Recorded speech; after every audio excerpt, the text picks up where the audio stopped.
begin with your introduction. Please introduce yourself and the organization that you represent. My name is Akhil Shahani. I'm the managing director of the Shahani Group of Institutions. We run a range of colleges out of Maharashtra and Gujarat. I'm also a angel investor and a venture partner of a private equity fund that invests in education. Sure. So, since you're into investment, I would like to know some trends in investment.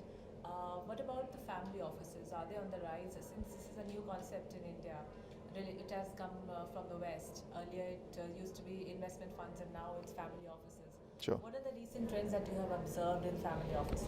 Well, I think the family office phenomenon is rising a lot in India. In fact, most high net worth individuals, ultra high net worth individuals, are realizing the value of having a self contained family office where they actually have people who will not just manage their equity investments and debt investments, they also give them advice on things like succession planning, managing philanthropic activities, purchasing art, purchasing real estate, something a little more complex than the classic wealth manager from an investment bank will be able to do.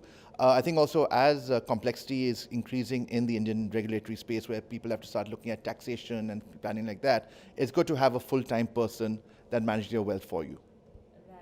So, do you see it as a healthy trend that is coming up, and what are the advantages of having a family office? Well, I think running a family office is an expensive proposition, especially if it's a single family office. So you need to make sure that your wealth is at least, $50 million plus to justify it. I think the value of having a family office, as I said, there it is able to help you manage your wealth and to grow it a lot more. It is a healthy phenomenon. However, for those who may not necessarily want to manage a complete family office for their own family, they can take part in multi-family offices where they outsource the work to a multi-family office and three or four families sort of work together and outsource this work to a third party. Sure, Right. sure. About other investment trends, I would like to know about the sectors that are kind of hot to be investing in. What are some such sectors, and what are the recent trends that you have observed in investment? Well, I think unfortunately investors tend to follow the herd, and every year there's a new sector that's a hot sector, and then the next year it's not a hot sector anymore. You should really look at long-term trends. So, for example, like let's say if you look at the larger phenomenon with the Indian market, you know that there are a lot of people moving to the middle class. That means a lot of middle class consumers are coming out. They require a lot better quality education, quality healthcare, better quality products. So I'm a big believer in the Indian consumer. So if you are looking at anyone in the Indian consumer space, where it comes to education, healthcare, consumer products, or other services, I think that's a great place to be. Right. And since you're also into education sector, I would like to know about this particular sector as well. It's been a quite a traditional sector. I mean, education has always been in demand, but Right. now with technology coming in, a lot of new startups are coming.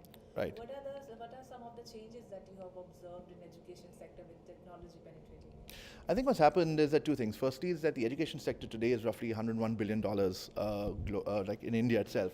What's happened is that with the advent of technology, people who are not traditionally part of the conventional education space, like people who are into smaller towns, smaller villages, couldn't access good quality education, they are able to access education because of distance learning. Secondly, people who are not conventional students, like people who are in the working professions, people who have jobs, people who really can't take off time to get into college, actually are able to then look at corporate training and a lot of the free education options out there. The other value add is that a lot of schools, colleges, tuition classes are now using technology to enhance the quality of education that they provide to their students in classrooms. So it's not just learning from textbooks anymore. For school children, you have animations, you have videos and ways to help the student understand better quality. What is happening overall is that as more and more players are coming to the market, the quality of education services are increasing, the reach of education services are increasing, and the upside is that the Indian consumer is now getting a lot more choice, and the value of actually necessarily going abroad to get a good education has come down because people are getting good quality education in India. They see a lot of value, and of course the price is lower here. So people are now looking at good quality colleges and schools in India and working in the Indian market, and there's less focus on getting jobs abroad and education abroad. Fantastic. That's great to hear. Right.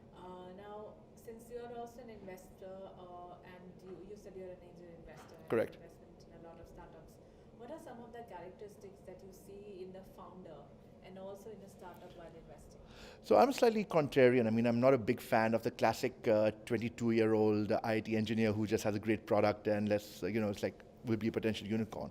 I'd rather invest in entrepreneurs who are probably around the age of 35 plus, who've actually worked in the corporate world, who've actually had some scars, or maybe even a failed startup before then, because ultimately growing a business is not a function of the idea or the technology. It's really a function of the ability of the entrepreneur to manage the business, build up a team, and pivot as you need to go. So therefore, someone with a certain amount of maturity and understanding of industry would be someone preferable, so someone in their mid-30s.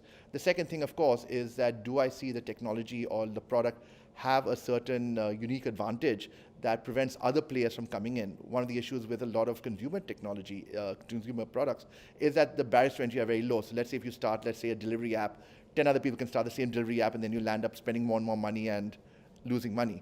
I'd rather have a unique technology or unique IP that other people can't copy, and I know that there's a fact that there's a growth potential and it's very difficult for competition to come in. The third thing, I'd like to see a lot of hunger in the entrepreneur. There are a lot of people who run lifestyle businesses which just want to fund, let's say, their next Mercedes or the next penthouse house. But I'm actually looking for people who say that I want to scale up not just in India, but maybe globally. I want to build something that lives beyond me, something that's not a classic Lala family company. It's really something that is scalable. So I look at really the characteristics of the entrepreneur, the IP that they're showing, and the scalability of the business. Right. Thank you, sir. Thank you for your time. Thank you very much. Thank you.